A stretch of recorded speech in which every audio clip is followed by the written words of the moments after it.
Happy Halloween to all of you good people that have stumbled across this video. My absolute favorite time of year without a doubt, which makes it a perfect time to make a video like this. Hey, it's Cobra here to save you all from the paid, dishonest, sellout opinions out there on games, movies, and shows. Topic of discussion today is giving my choice for the best horror films of the 2020s so far. That way you know exactly what to watch for the remainder of spooky season this year and even future years to come. To figure this out, I have spent my entire month of October watching dozens of horror movies as I usually do. This time around, I chose this decade to narrow it down to the absolute best. Just so you know, before we move forward any further, horror is a very broad category for me, in my opinion. Movies involving slashers, paranormal entities, psychological elements, and others will all be fair game to make this list before we go any further here. Also, my dumbass was thinking 2025 is the halfway point through the decade because of the number 5, but technically 2020 is year 1, so 2025 movies are excluded from this list, just FYI. And as always, before we begin, allow me to take a quick second to thank all 2,300 of you, almost 2,400 already, that have subbed to the channel so far. If you enjoy videos about games, movies, or shows, then this is probably the channel for you, so maybe consider hitting that subscribe button to grow this channel even further. But enough said here, let's get to the top 10 horror movies of the 2020s so far.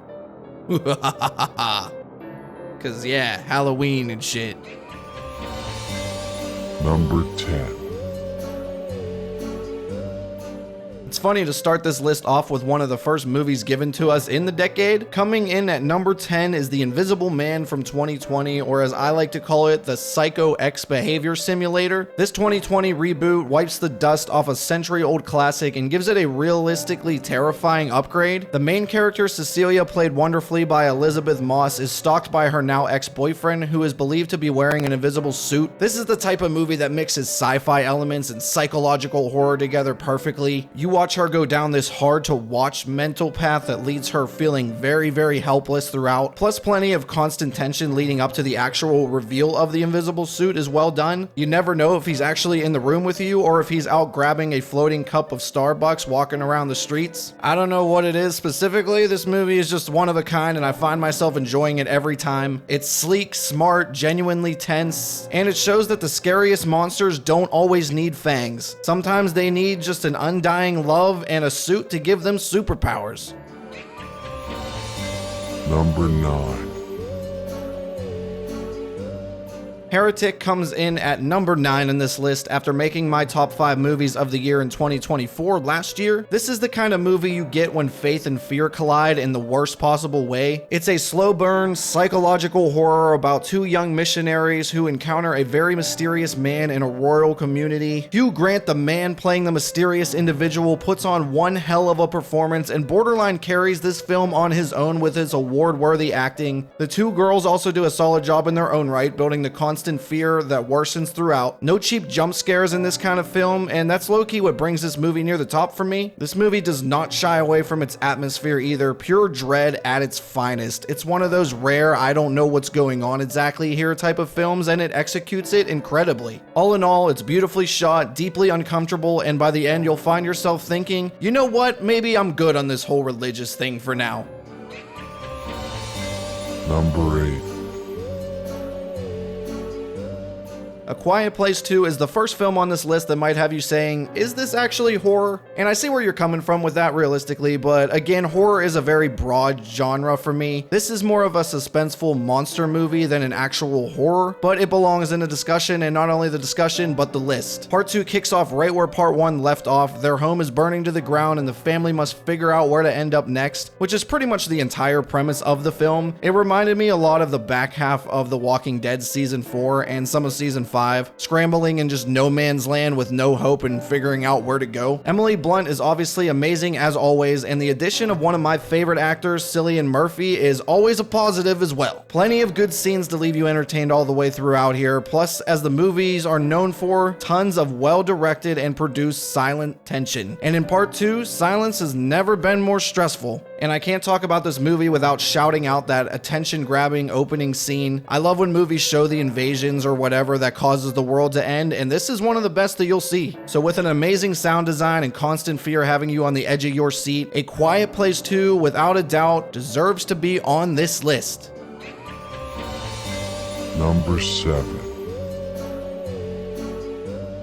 Here's a movie that slipped by me personally when it came out, and while I missed out on one here. I heard that Talk to Me was taking the internet and horror genre by storm, and I gotta say, now that I've seen it, I agree. As far as I know, I believe this movie was made by YouTubers, which is awesome to think about as a YouTuber myself. They give you a very unique take on the whole possession horror formula and inject it with some Gen Z energy, but not too much Gen Z energy. The story mostly follows Mia, a teenage girl struggling with the loss of her mother. Then her idiotic friends get involved with a hand that is possessed that allows you to talk to spirits for a 90-second period, and you could probably tell where that's headed. I think what made Talk to Me stand out so much was his brutal realism. The possession scenes are very intense and grounded by raw performances. It's also very well paced throughout, keeping it interesting from start to finish. Plus, those great looking practical effects have the movie feeling unsettling and gritty all throughout to add to the experience. Talk to Me might not be the scariest movie of all time, but its great emotional story and chilling environment makes it a must-watch for anyone that loves horror like I do. Number 6. Oh yeah, here goes the monetization on this video right here. Terrifier 2 at number 6, and what do I say about this one? You thought the first Terrifier was too disturbing to watch? Well, Terrifier 2 quietly laughed in your face, poured a bucket of blood over your head, and said, "Hold my beer." The new modern slasher Art the Clown returns in a creepier, gorier, and honestly funnier way. Now, yes, before you go into this film, Terrifier 2 definitely has B-movie written all over it. There are some questionable acting skills here, but as you'll learn more on you watching my channel, I'm more forgiving on those things like that in slashers. Cause let's face it, a lot of those people are just here to die anyways, and we want to see the killer do their thing. With that being said, my celebrity crush Laura Rivera does a really good job as the new final girl character of the slasher world. Maybe a little biased, but I thought she was the only one that was pretty solid acting. Other than that though, this movie is outrageously gory and brutal in all the right ways for a slasher. I can't emphasize it enough. Terrifier 2 is not for the weak of heart. More dismemberments than you can count, and there's one particular scene that made my jaw drop to the floor and at how far they just leaned into the brutality. But I gotta admit, they give you some memorable stuff here, and if you can forever cement something into my head, you're doing something right creatively. I know people like to hate on this movie for its gore porn like elements, but when you pull your head out of your ass and realize that a psycho mime clown guy like this would kill people, he'd probably do this kind of stuff in his sick, twisted mind. So if you ask me, shockingly disturbing sequel here for the Terrifier franchise is a bloody masterpiece. Number 5.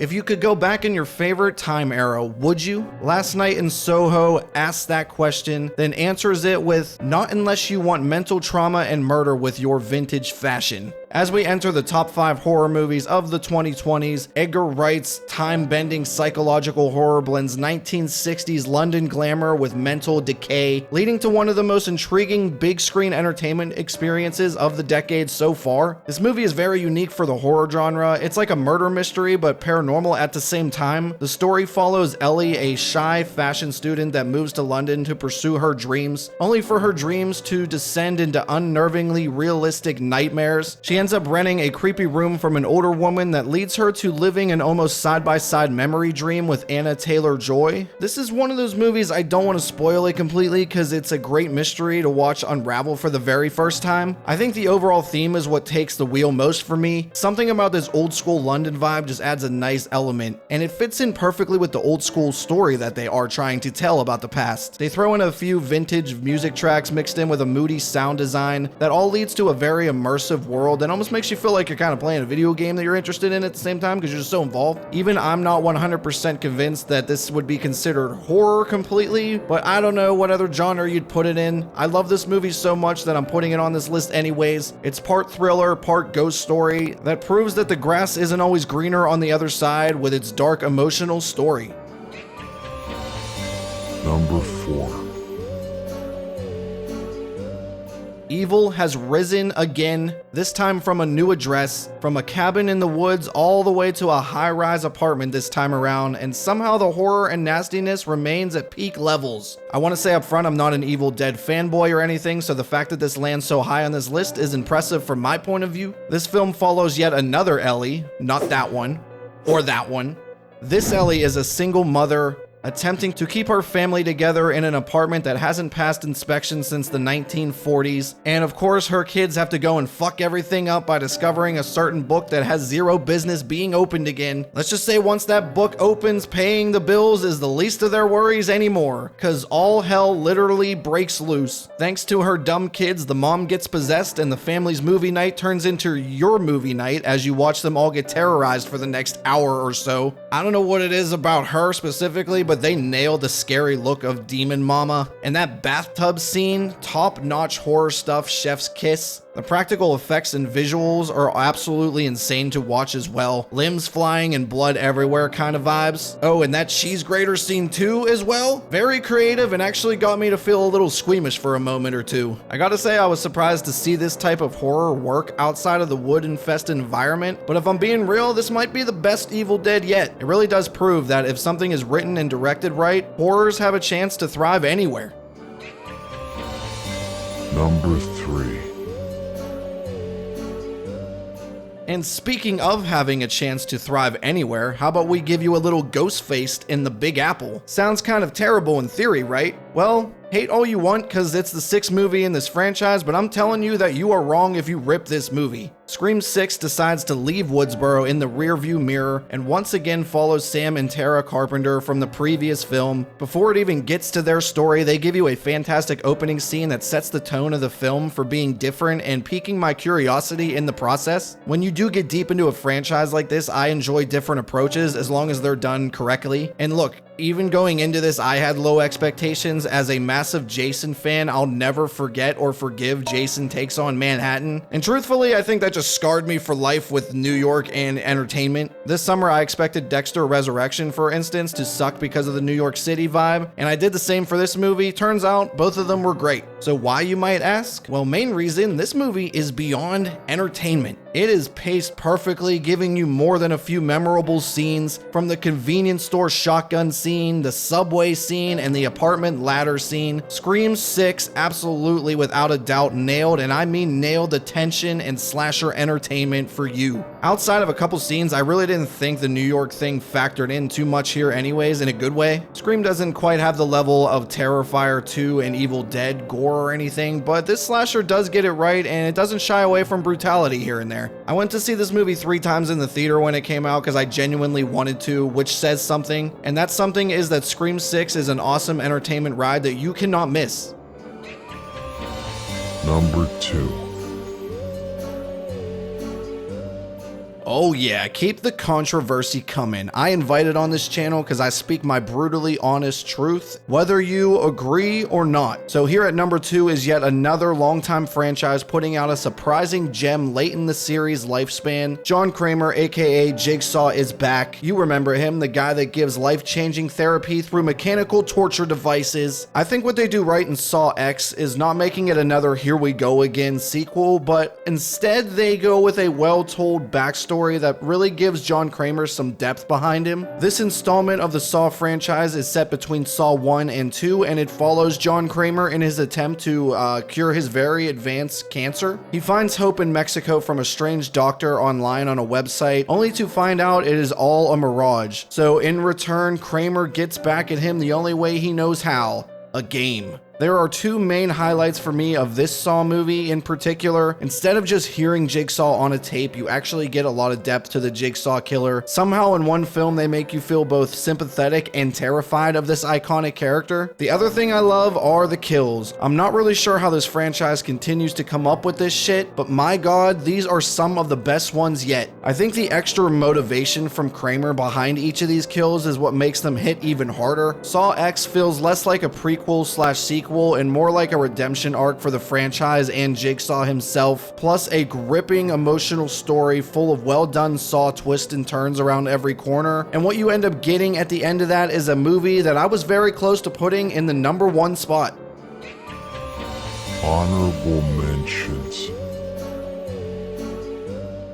Honorable mention time. As someone that doesn't like the X movie as much as most people do, for whatever reason, Pearl was the movie out of the trilogy that I did enjoy. It's a great origin film that watches Pearl go from a simple girl that wants to be something memorable in this world to an unstable, psycho, horny killer you eventually see in that X movie. Halloween Kills is definitely more of a personal pick of mine, so calm down. Before you watch this film, definitely turn your brain off. There is way too much bad acting and character behavior to deal with in this movie, but once again in slashers, I can look past that stuff as long as a film is entertaining. And if you want full force evil Michael Myers slaying everything in his path, this entry in the legendary franchise has you covered, and I love watching Michael do his thing with no restrictions here. And the final honorable mention is another movie I didn't expect to enjoy, and that is Megan. The only killer doll that could headline Coachella and be a psycho killer at the same time. Yes, this movie is quirky and over the top, but I found it to be very engaging, more than I expected. The concept here is unique. Megan, in my opinion, is a very fun character to watch evolve into a killer halfway through the movie. There's an emotional story here as well that hits you right at the start of the film, and they somehow managed to throw in some successful comedy that works a decent bit of the time, and it leads to a very enjoyable film. But without further ado, let's get to my number one horror movie of the 2020s so far. And number 1. By process of elimination, you might have figured this one out already, but here it is. Black Phone from 2021 is my number one pick, and if you can't tell by my top 3, I have a thing for serial killer films. What is wrong with me? I know. I can't help it though. These are some damn good serial killer movies if you ask me. And Black Phone was a very, very good original new take on that genre. The premise for this one follows Finney, a shy, nerdy teen that sees some of his fellow classmates disappear one by one. Eventually, he himself ends up being in the grasp of the grabber. The phone is obviously one of the key elements during this movie, and I'm purposely not gonna spoil things and just say that I love the implication of it. Something else here I loved a lot was the characters. Finney himself, the perfect person for the audience to gravitate towards, and then there's his sister. She's one of those blunt people that say whatever kind of shit's on their mind, and I absolutely love those kind of people personally. And even her father, who comes off as a typical tropey abusive dad, ends up being a really troubled human being that you kind of gravitate towards too as well during the end scenes. Honestly, I would say the dad has the best character arc in the film if you ask me. For me though, the number one thing that hits the hardest in Black Phone is its realistic style of terror. Something about children being kidnapped pulled me in emotionally in the worst kind of way. This is one of those rare entertainment products that gives me feelings of sadness when you see the classmates and parents react to these innocent children going missing or even turning up dead. It's a very sensitive subject, which is something I appreciate from a film point of view. At the end of the day, movies aren't real, so why not tell a gripping narrative that makes you feel something? The feeling you get here isn't always good, but when you reach the end and the characters overcome the evil, it feels a lot better when you've invested so much emotionally into a film. With all that being said, Black Phone is one of those rare movies that wants you to cry and scream in the same scene. An extremely emotional, beautifully told story lands it at number 1, and it is my best horror movie of the 2020s so far.